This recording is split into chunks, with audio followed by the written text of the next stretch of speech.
Okay, so let me erase this.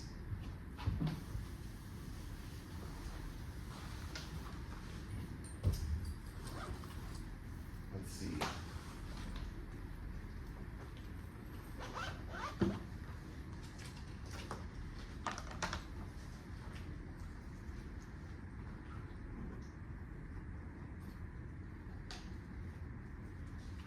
Okay, so I think last time I was defining the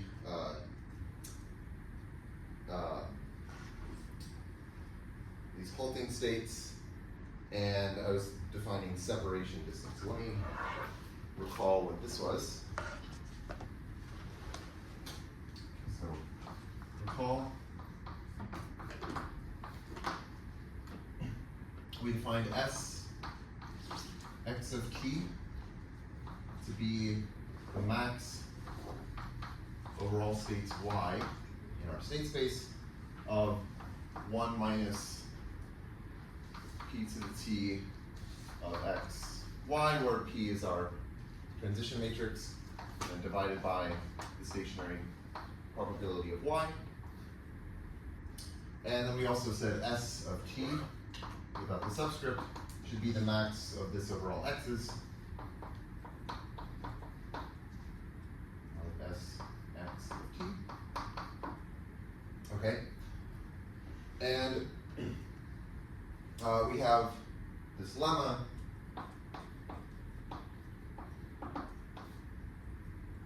which is if tau is a strong stationary time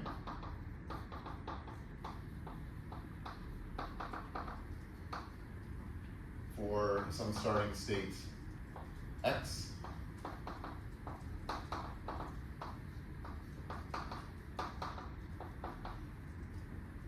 then this S x of t is bounded above by the probability starting from the state x that this strong stationary time is greater than t. And then we also had this proposition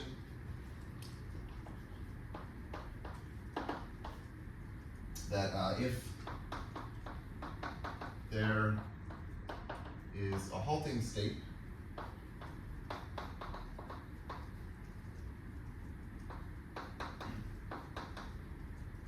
for some starting state x,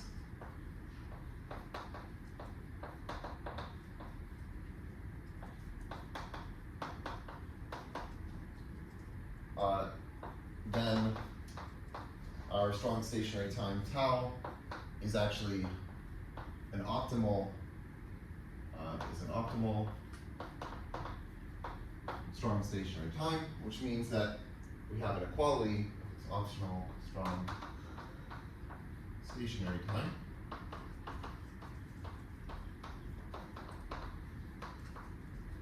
Which meant that Sx of t is equal to this probability.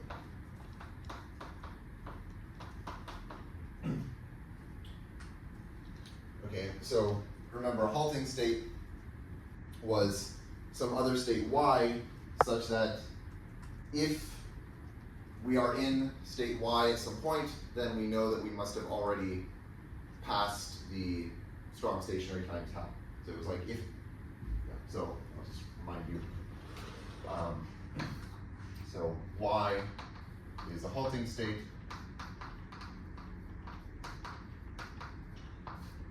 If we know that we're in state y at time t, that implies that our strong stationary time tau must have been less than or equal to t. Okay.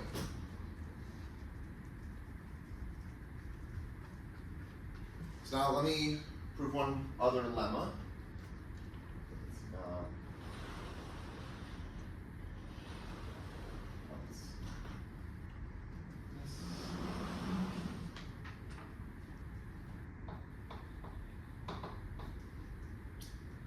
So the total variation distance between p to the t of x dot, this probability distribution, and the stationary distribution pi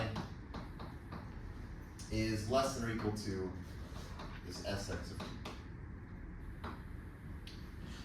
And so that implies also that d of t is less than or equal to S of t, because here I'm just taking the max overall x, and so we get this inequality. Okay, so the proof.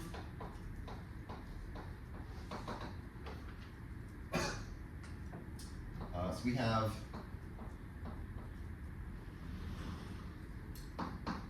the total variation distance here.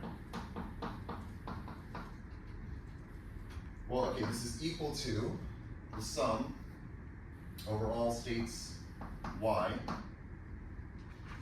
such that p to the t of xy is less than pi of y of pi of y minus this p to the t of xy. Okay, so this is just one equivalent way of defining total variation distance, where you sum over all the states such that one distribution has a value less than the other one, and then you just have this, this difference. Okay, and then we can write this as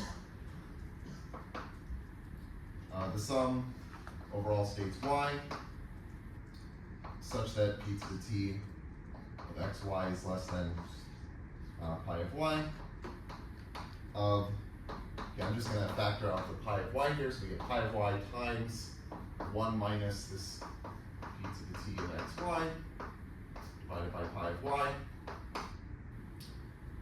And then this is less than or equal to the max over all states y of the same thing. Okay, so y is this. So here, this is like a weighted sum over states y of this thing. Oh wait, sorry, yeah. And the weights are these probabilities, but like the sum of these weights is less than or equal to 1 because they're probabilities, because pi is a probability distribution. So if you take this weighted sum of these things, that's going to be less than or equal to just the max that this can attain. And then what is this? Well, this is just the definition of Sx of t.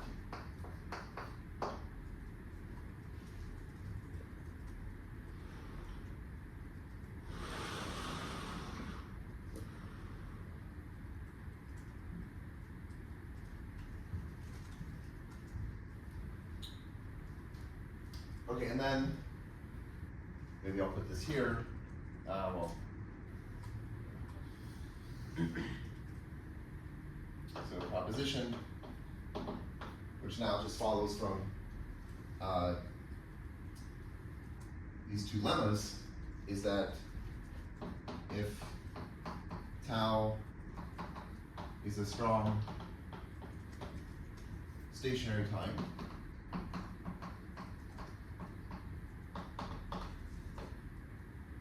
for a state, a starting state x,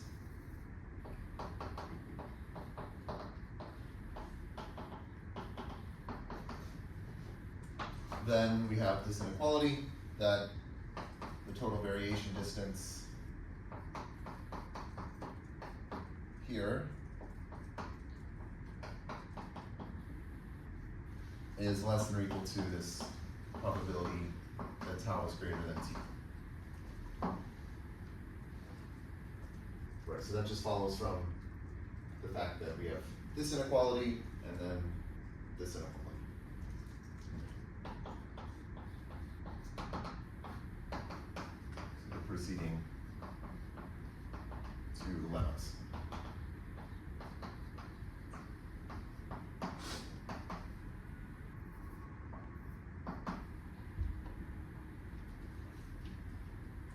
Okay, so now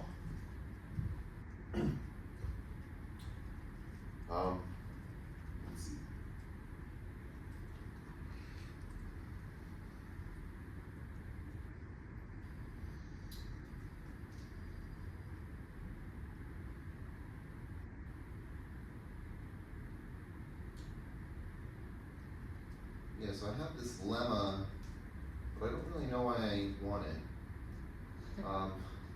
It was in the book and I wrote out notes, and now I'm thinking like, did I ever use this in what I was doing later? Maybe not. Okay, so maybe I'll skip this, and then if we end up needing that lemma, I'll go back and prove it. Okay. Let's see.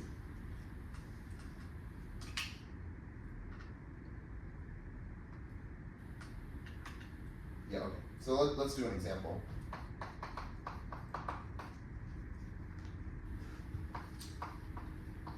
Consider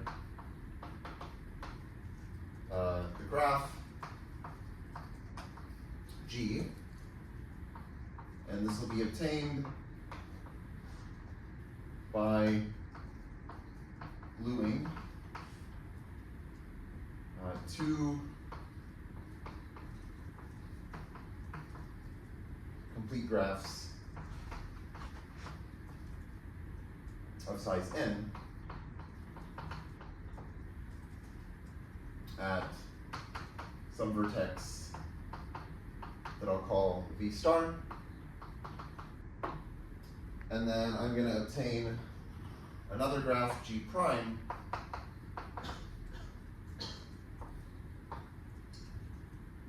by adding a loop at V star and adding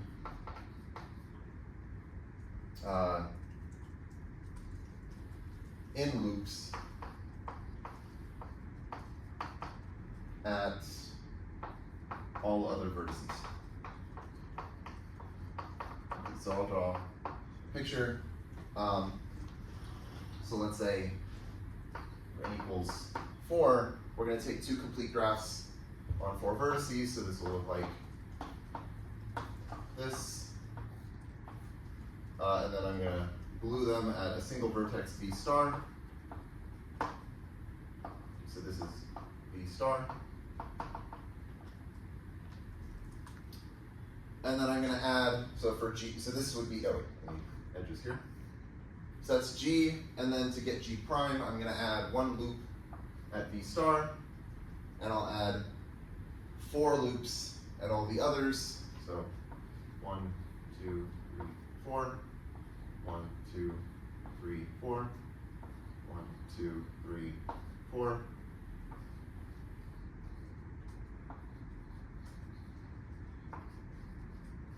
Okay, so that's our graph. So notice that G prime is a regular graph, meaning all the vertices have the same degree, and that degree is 2n minus 1. So it is regular of degree 2n minus 1. And we're going to look at the simple random walk on this graph. So consider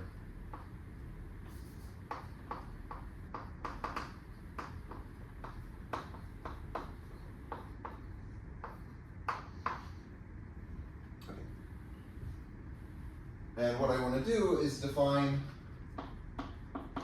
tau sub V star to be the hitting time for the state V star. So it's the first time that we reach V star.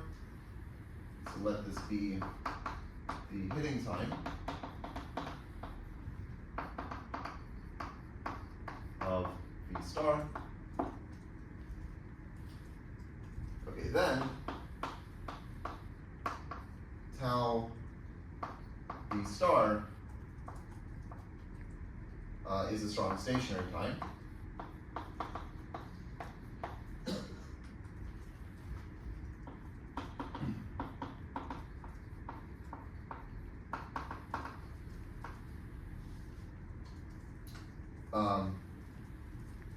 Oh wait.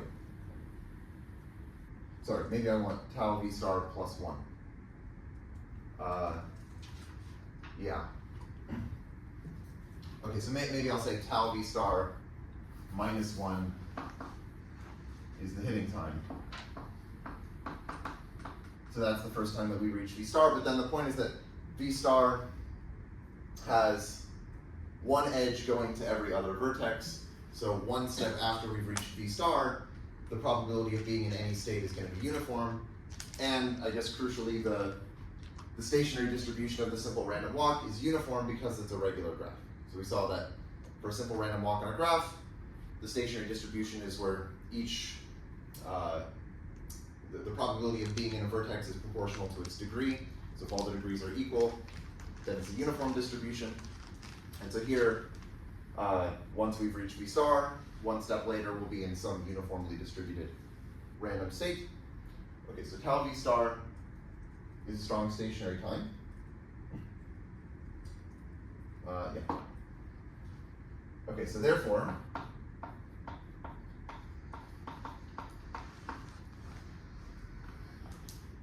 the probability, if we start at some vertex x, that tau V star is greater than t, or t, greater than t. Okay, so this is, well, okay, maybe this shouldn't be therefore, this should just be, oh, sorry, I skipped a step. Okay, hold on. Yeah, so, okay, when the walk is not at V star, the probability of going to V star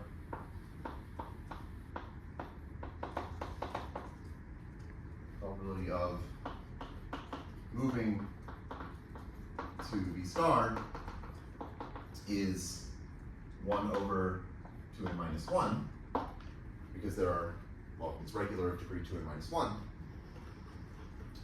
Okay, then we have the therefore.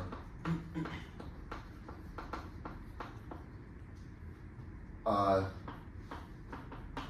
probability, if we start at some state x, that tau V star is greater than t, is less than or equal to 1 minus 1 over 2n minus 1 to the power of t. Right? Because saying this is bigger than t means that you have to have t steps where you don't go to V star.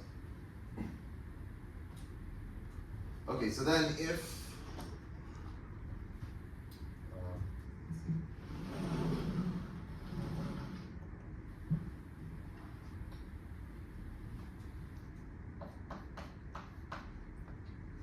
t is greater than or equal to 4 log base, yeah, 4 log of 2 times n, and then we can say that the probability that tau V star is greater than t is less than or equal to a fourth. Okay, so this is just because I guess you work it out where if t is at least this, then you put it into here and you can do some manipulations and find that this is less than or equal to a fourth for all x.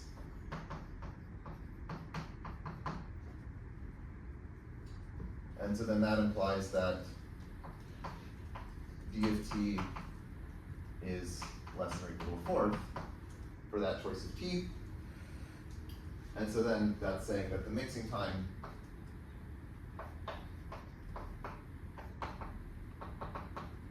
is less than or equal to this 4 log 2 times n.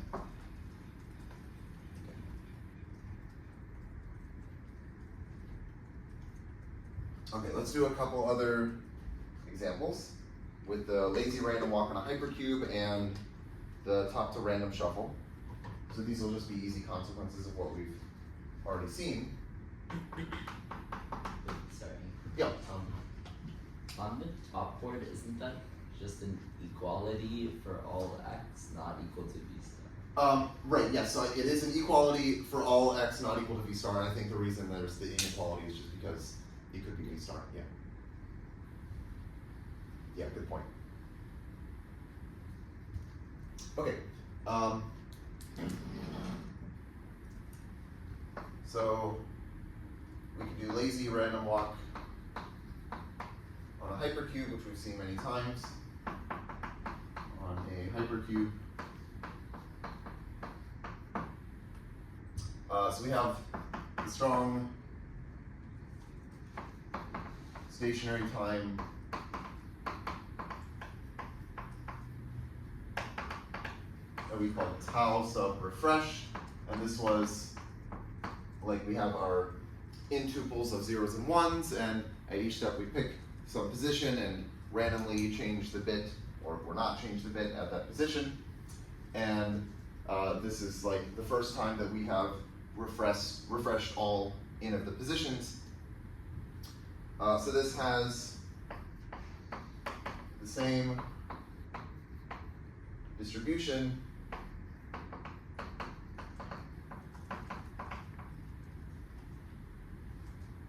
as the coupon collector's time.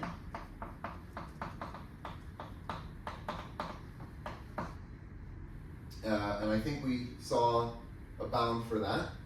So what we get is that the probability that tau refresh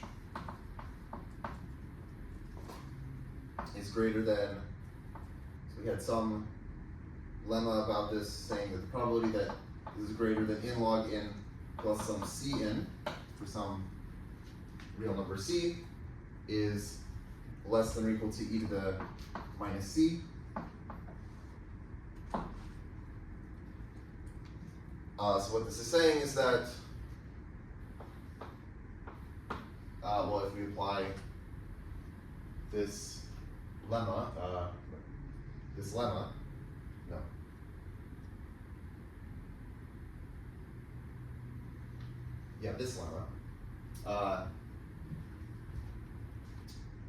we get that S of n log n plus Cn is less than or equal to e to the minus c.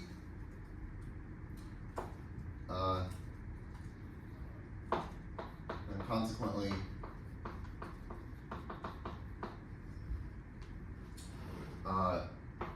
the mixing time for some epsilon is less than or equal to n log n plus log of 1 over epsilon n, and this just follows from working out the details of converting this into the mixing time inequality.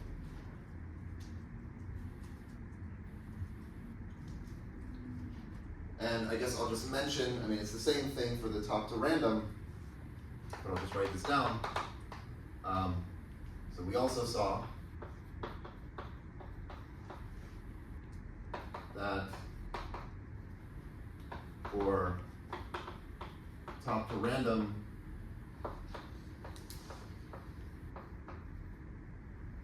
shuffle, this tau top, so this was like one step after the first time when the original bottom card reaches the top. So this has also the same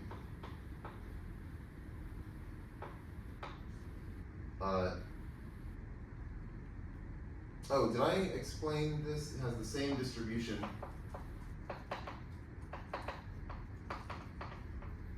as the coupon collector's time.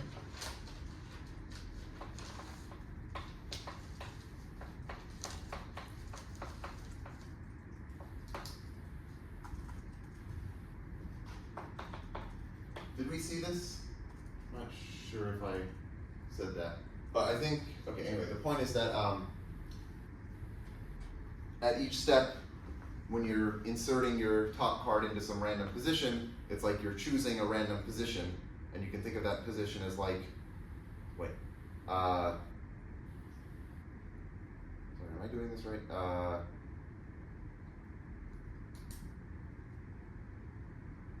Why does this have the same distribution as the coupon collector time?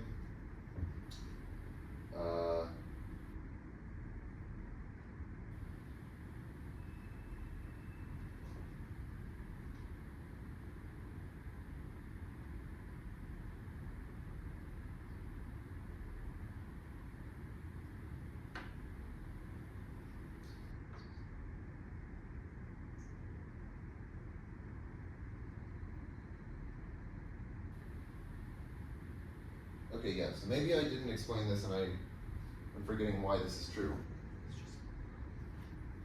Is this obvious?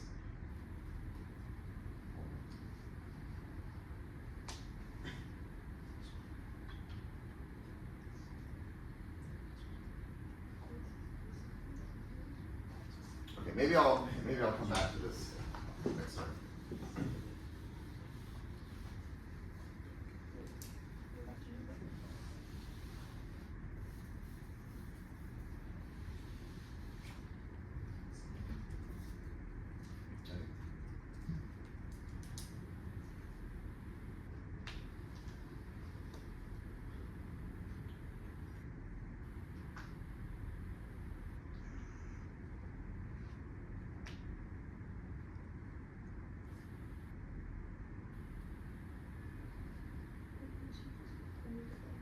Okay, so let's see.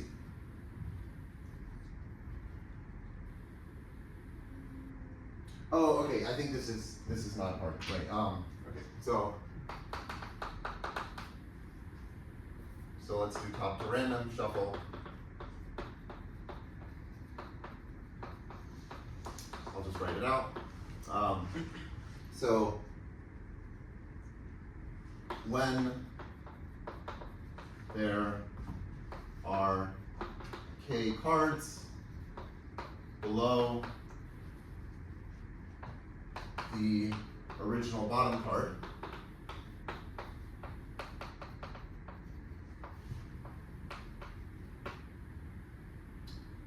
oh, maybe I did say, yeah, I don't remember. Okay, when there are K cards below the original bottom card, the probability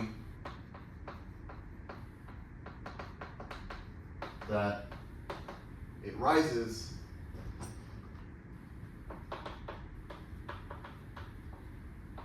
is, well, we have to insert the top card into one of like K plus 1 positions. So this is K plus 1 over N.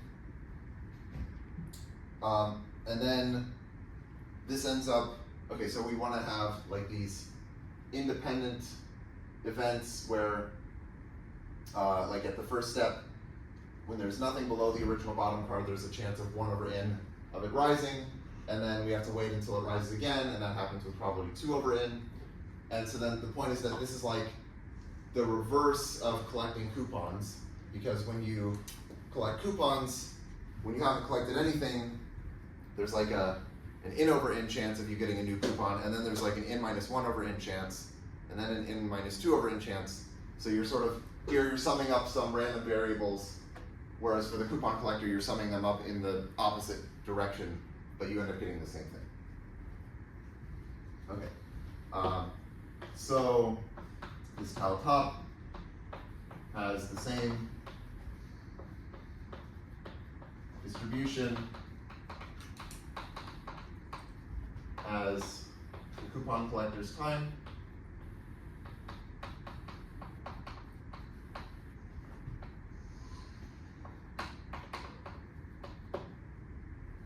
Okay, so then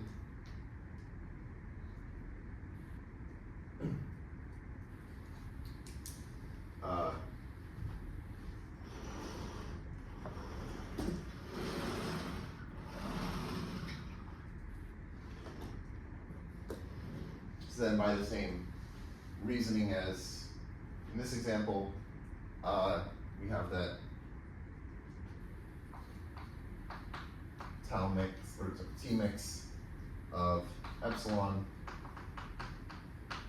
is less than or equal to n log n plus log of 1 over epsilon n. Okay.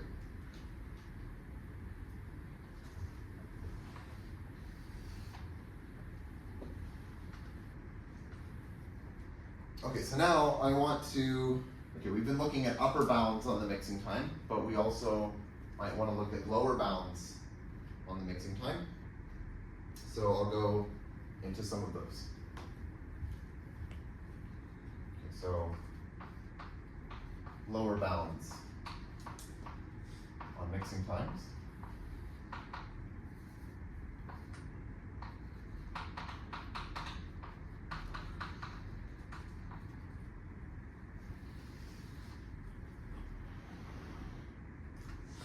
Okay, so the first one is very easy, sort of a very naive thing you could do. This is a counting bound.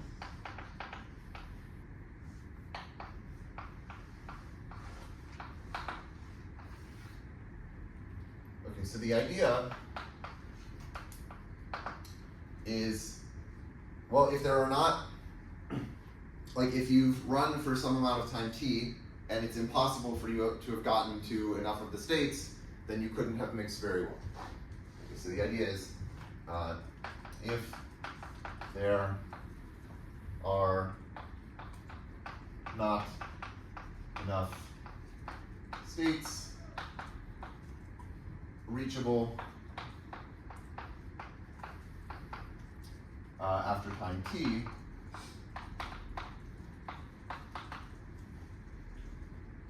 then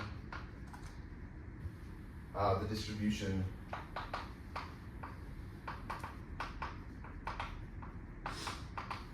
is not close to stationary.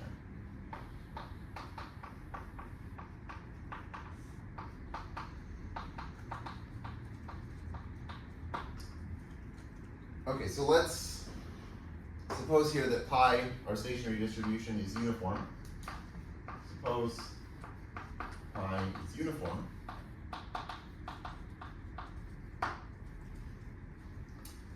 And then for some state x in our state space, I'm going to let d sub out be the set of states y such that we can go from x to y with some positive probability. And then I'm going to let delta be the max of these out degrees.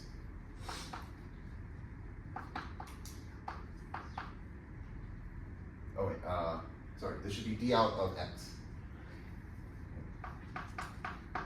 Okay, so the out degree of x is just like, if you have your transition graph, then it's just the set of things that you can get to by following an edge from x. And then this is the maximum out degree is delta. This is the max over x in x of d out of x. Okay, and we also want to let script x sub t superscript x. So this is going to be a subset of our state space x. So this is the set of states reachable from x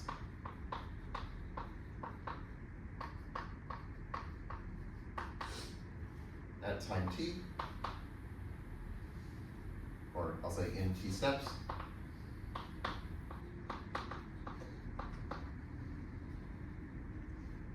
So this would also just be the set of states y such that p to the t of xy is greater than 0. Okay, then the easy inequality is that the size of this set of states is bounded above by delta to the t, because just at every step there are only like this many possible new states that you can reach. So after t steps, there are at most delta to the t states that you could have reached. And so then if we have delta to the t less than or equal to 1 minus epsilon times the total number of states, then we get that, okay, the total variation distance between p to the t of x dot and the stationary distribution pi, which is uniform, is greater than or equal to p to the t of x. Okay, so I'll write this. So this is like the probability of going from X to one of these states in T steps minus pi of the same set. Right, so here I'm just saying, like, this is greater than or equal to what I get if I take some particular set, which is this particular set, the XTX set.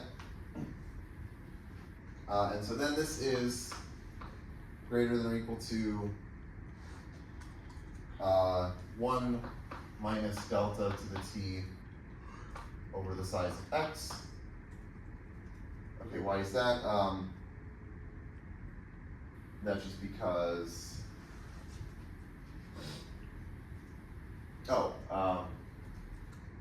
that's just because this has size, like, so pi is the uniform distribution. So pi of xtx is the size of xtx divided by the size of x, which is at most delta to the t over the size of x. And then the point is that this is at most, sorry, did I do this?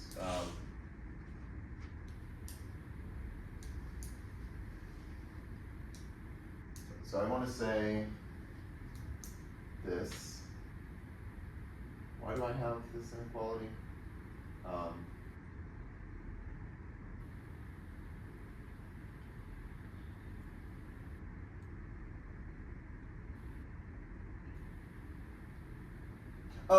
Sorry. Because, okay, this is 1, because the probability of going, right, this is the probability of going from x to one of these states in t steps, but these are exactly the states defined to be like where you can get in t steps. So this is actually equal to 1. Okay, and then this is from this inequality. Okay. And the fact that pi is uniform. Okay, and then the point is that if we have this inequality, then this is greater than epsilon. So in this case, we get that the mixing time, I'm going to go write it down here.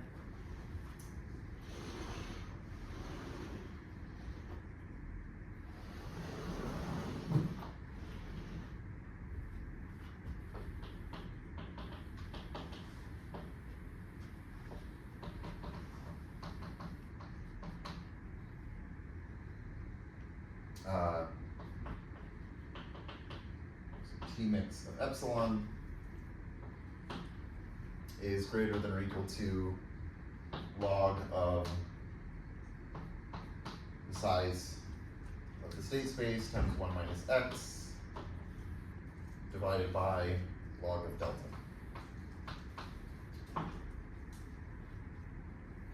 Okay, so this is like some bound you can get, but it's kind of like we didn't do anything hard. We just said, like, let's just count things very basically. Maybe I'll also mention, okay, so also, if the chain is reversible,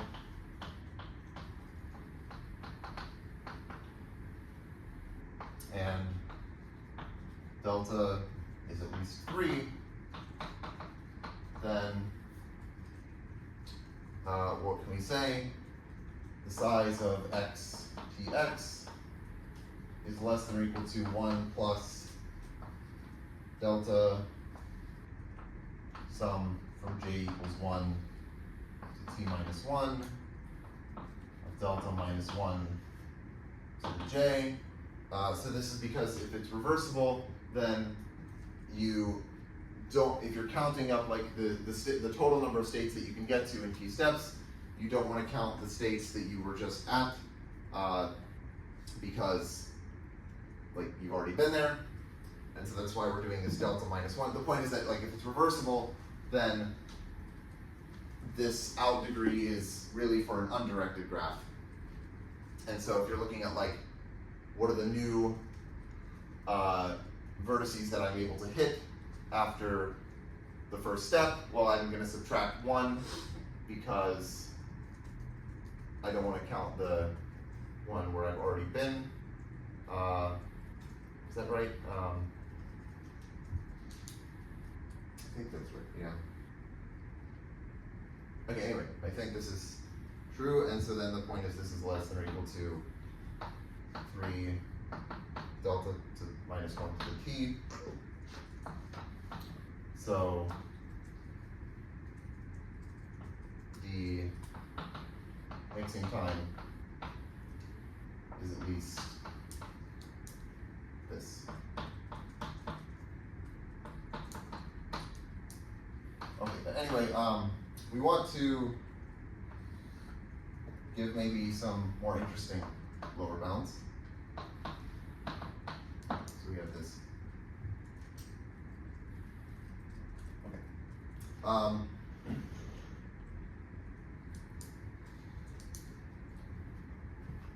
So another one, which is also maybe not that tricky, is a diameter bound.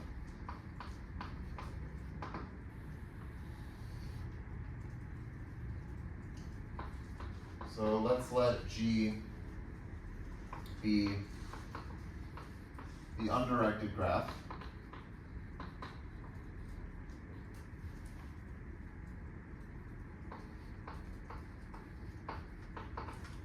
In which x, we have two states x and y, and they are adjacent whenever it's possible to go from x to y or from y to x. So that's the same as saying that p of xy plus p of yx is positive.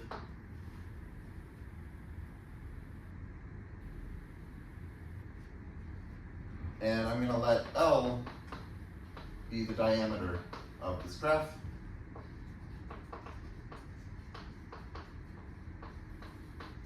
So it's just the maximum possible distance between two vertices. And I'm going to let x naught and y naught be two vertices that are distance L apart. So these are so x and y, let them be states.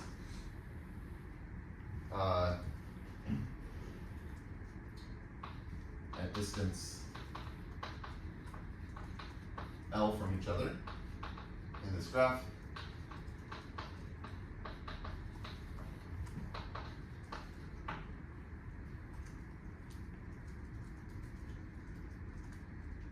Okay, then,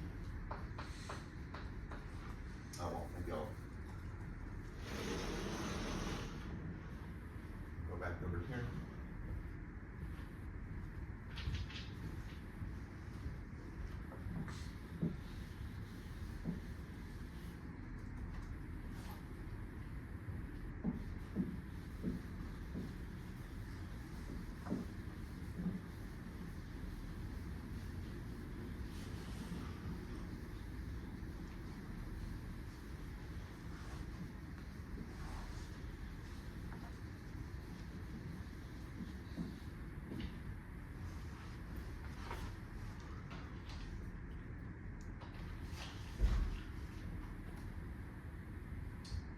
Then,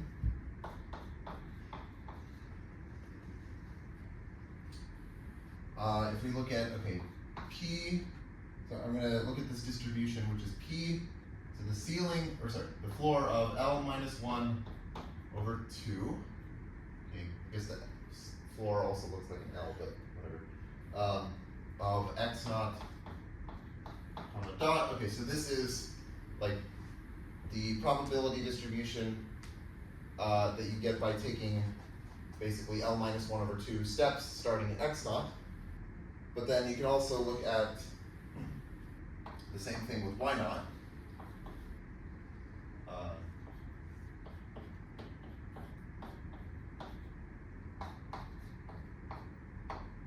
And these two distributions have disjoint support, because there's no state that you can get to from x naught in this many steps, and from y naught in the same number of steps, because if you could, then that would contradict the fact that the distance between x naught and y naught is supposed to be L. So these have disjoint supports.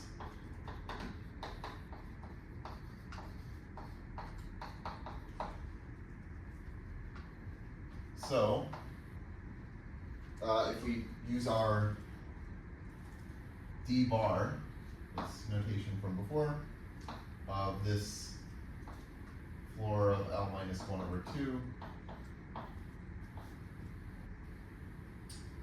this is 1.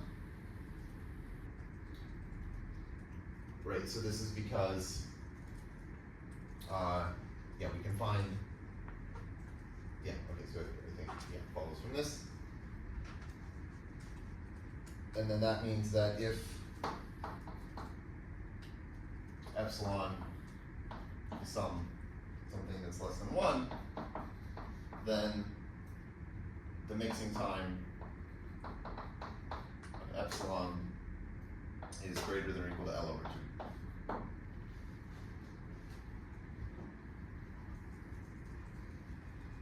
Okay, so this also is not like using anything hard.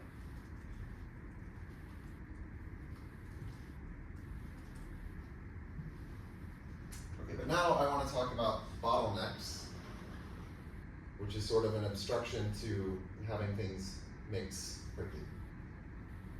Okay, so bottlenecks.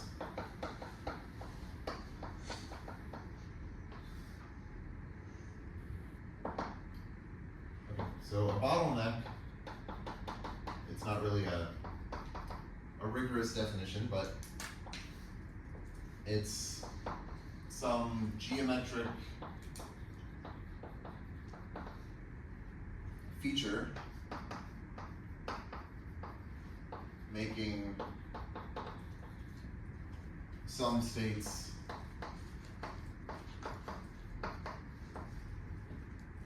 hard to reach from others.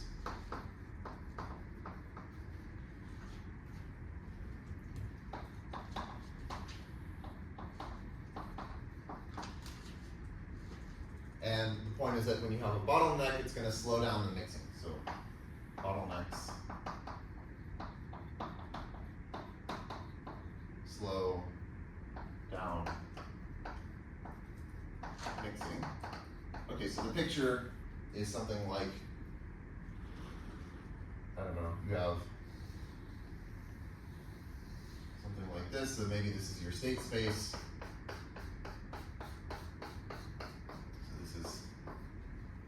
Some way you think of this as your state space X, and so you've got all these elements over here, but it's like hard for them to pass over to these elements here. Like you can imagine maybe this is like some graph. Imagine you're doing a simple random walk on a graph, and you've got a lot of connections between things, but maybe there are like very few edges here, and then you've got a bunch of stuff over here. And so the point is, it's hard to pass from the left side to the right side, because you have to go through these few edges in this bottleneck.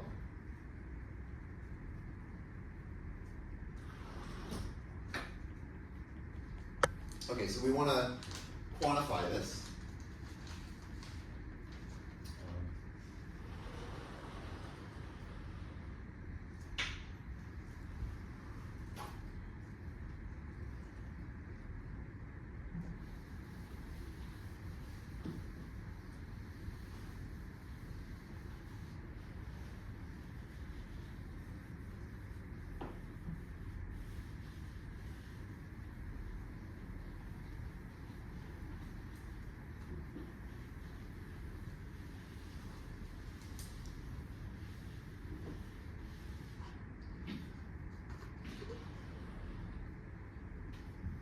So we'll define the edge measure as the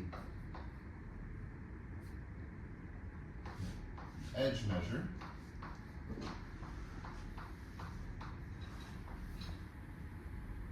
which I'll denote by Q is defined by so Q of a pair of states x, y is going to be the stationary distribution of x, the stationary distribution of x times the probability of going from x to y. And then, similarly, if I have two set of states, two sets, so if I have A and B are contained in the state space X, I'm going to let Q of AB be the sum over all states X in A and Y in B of this Q of XY.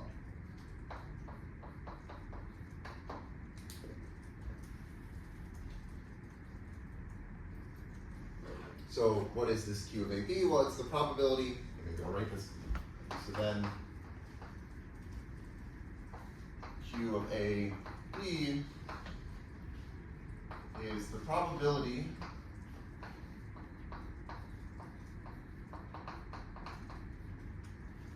of going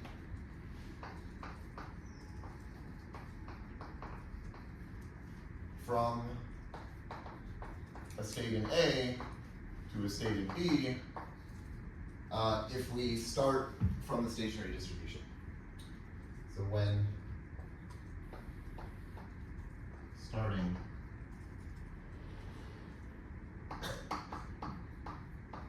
from the stationary distribution.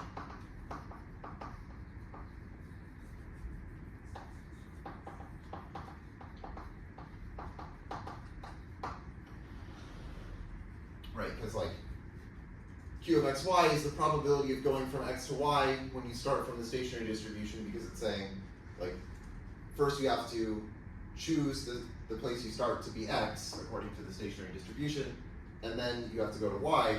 And so here, if we're adding this up, we're just saying the sum is going to be the probability of first starting in some state in A and then going to a state in B.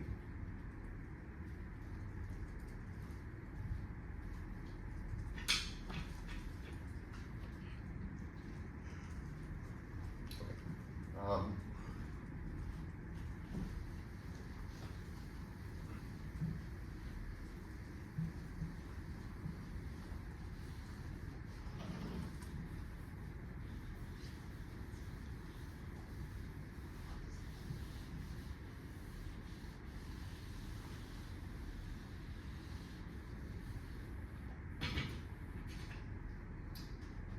So the bottleneck ratio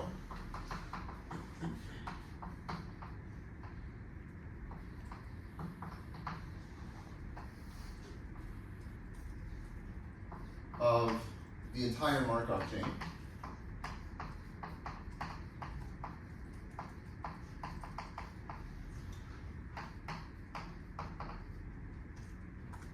which is also called the expansion,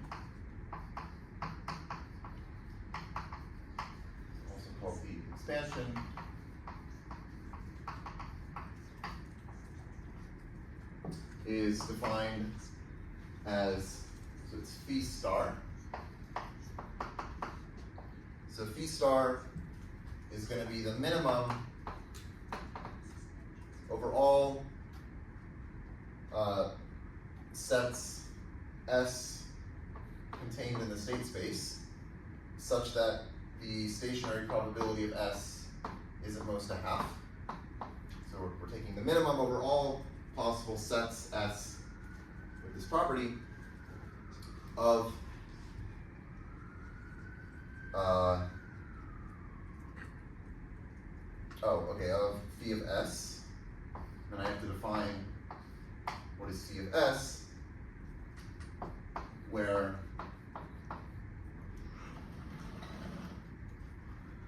phi of S is Q of S comma the complement of S divided by pi of S. Okay, and I should say this is called the bottleneck ratio of S.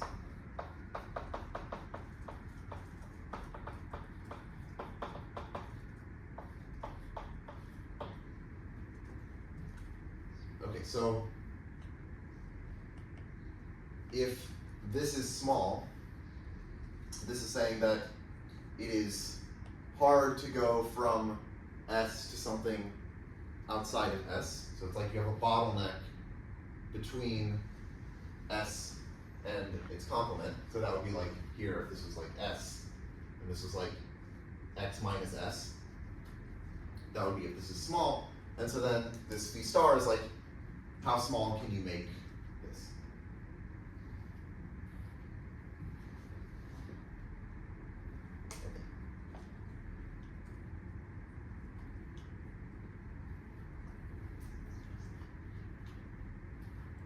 So let me do an example. I have a quick question. Oh, yeah. How can we define pi of a subset again? Is it just the sum of the? Oh yeah, pi of a subset is just going to be the sum of the probabilities. Yeah. So it's just the probability of being in that set.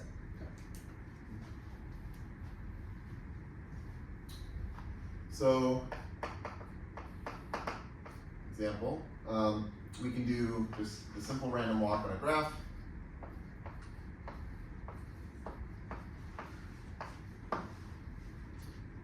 So if I take some state x, which is some vertex of my graph, then the stationary probability of this state, as we've seen before, is proportional to the degree. So really it's going to be the degree of x divided by the sum of the degrees of all the vertices.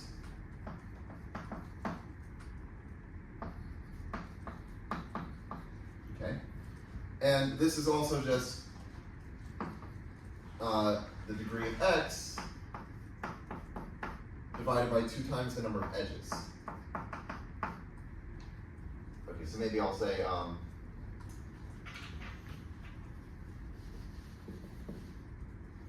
we have a graph G, the vertex that is our state space X, and the edges are E, and now for X in X, we have this. Okay, so, well, that's just because the sum of the degrees of all the vertices is equal to 2 times the number of edges, because you can think that, like, when you're summing up the degrees of all the vertices, you're counting each edge twice, right?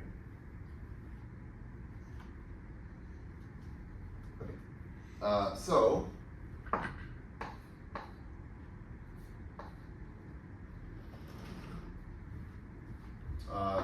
Q of xy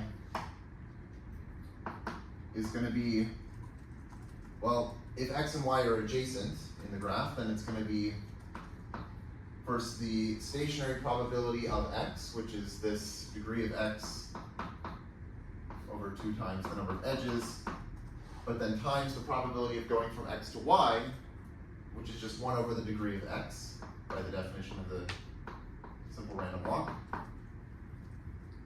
And that's just going to be 1 over 2 times the number of edges. Okay, but this is if x and y are adjacent. And then otherwise, the probability of going from x to y is 0, so then we get 0.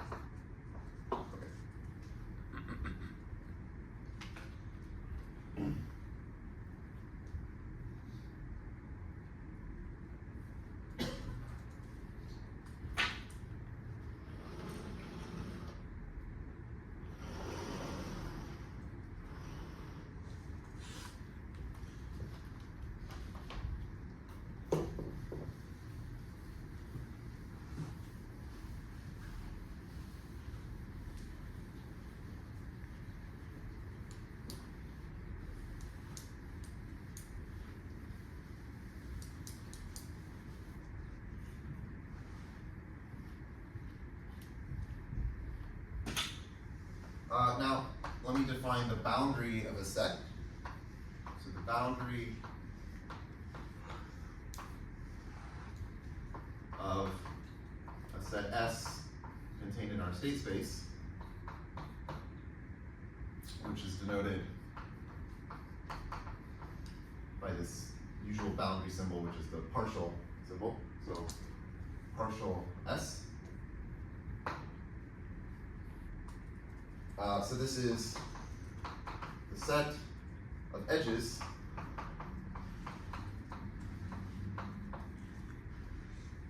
so okay, I'm still working in this simple random walk on a graph, so we still have edges.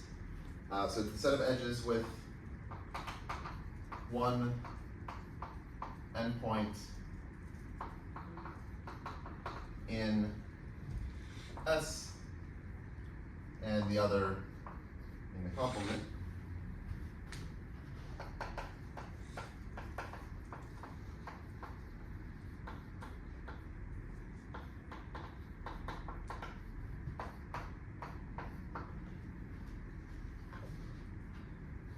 Okay, so the size of the boundary is just going to be 2 times the number of edges times the sum. Okay, let me write it out and then say what it is. So sum over x and s and y in the complement of this q of x, y. Okay, so all this is saying is if I take this sum, well, I want to, okay, yeah, so 2 times the number of edges is this, what's the reciprocal of q of x, y, right? So here, this 2 times the number of edges times q of x, y is going to be 1 if x and y are adjacent. So now I'm just summing 1 over all pairs x and y, where x is in S and y is in the complement. So that's going to give me the number of these edges.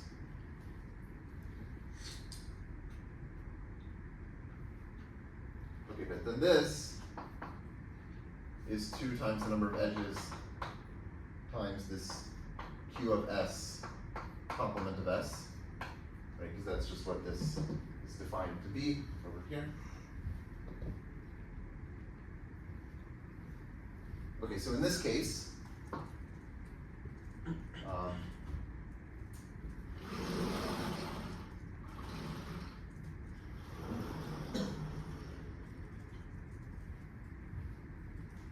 so the bottleneck ratio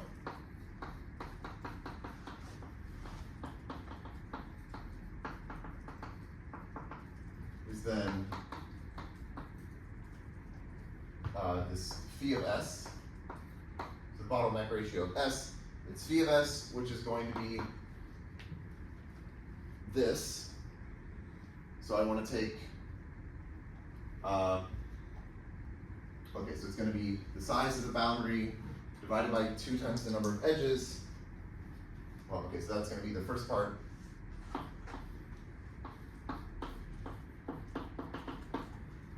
So that's my q of s comma x minus s.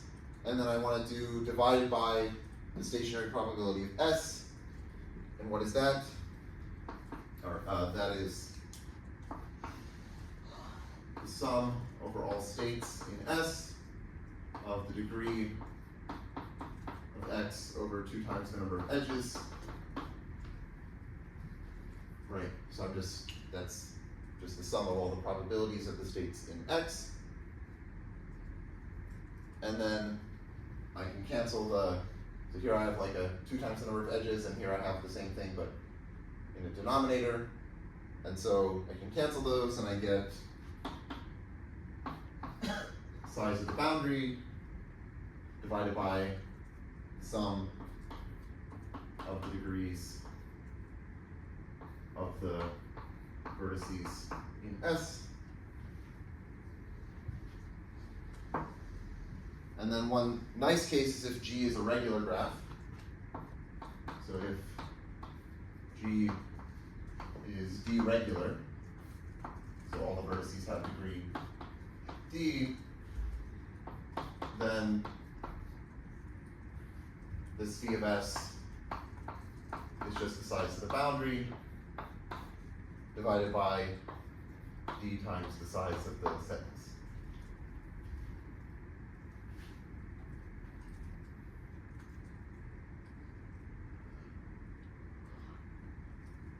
Okay, so I have a theorem that I probably don't have time to finish proving, but I can start.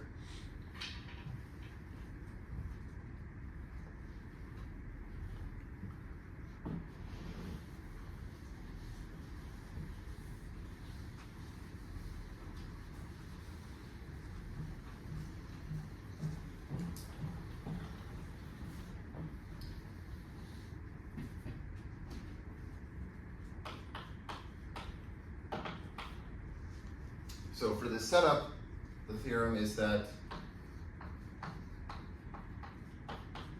the mixing time is at least 1 over 4 times the bottleneck ratio of the entire chain. So this will give us a lower bound on the mixing time, which is sort of less stupid than the other ones we were seeing, just like counting things.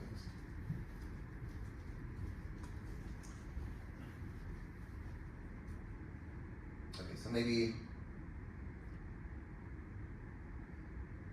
yeah, okay, I'll write out like part of the proof, but I won't be able to finish it. So suppose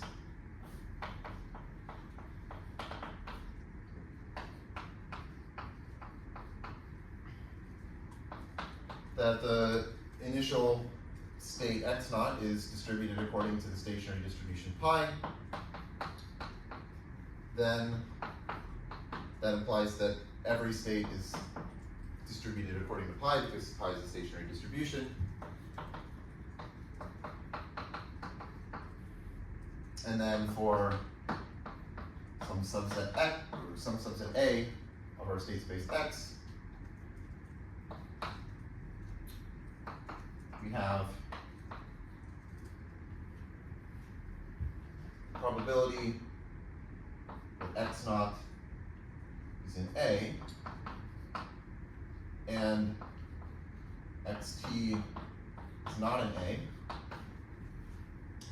is less than or equal to the sum from r equals 1 to t of the probability that x sub r minus 1 is in A and x sub r is not in A. Right? So the point is that if you start in A and then after t steps you end up not in A, then there must have been some time r when you went from A to not A. So this is just saying that. And then this, well, okay, all of these probabilities are the same because it's a Markov chain. So this is just t times the probability of going from A to not A in one step. So we could write that as x0 in A and x1 not in A.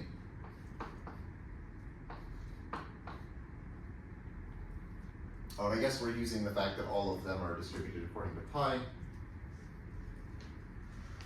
And then this is t times q of A complement of A.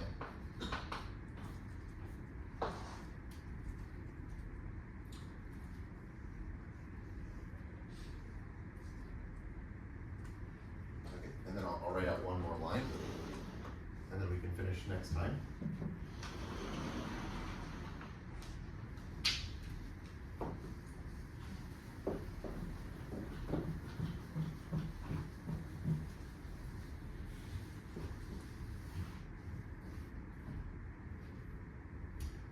So, the probability that xt is not in A, given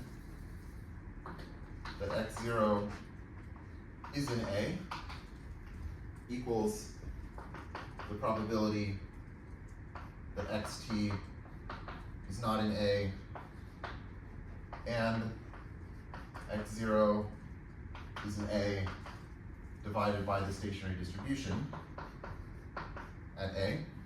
Right, so this is just the definition of conditional probability, and then this is less than or equal to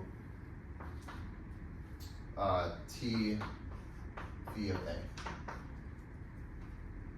Okay, yeah, so because this is less than or equal to that, and then you just look at the definition of the phi here. Okay, so then I'll just write out the rest of this later, next time, but there's not that much left. Okay, but that's all.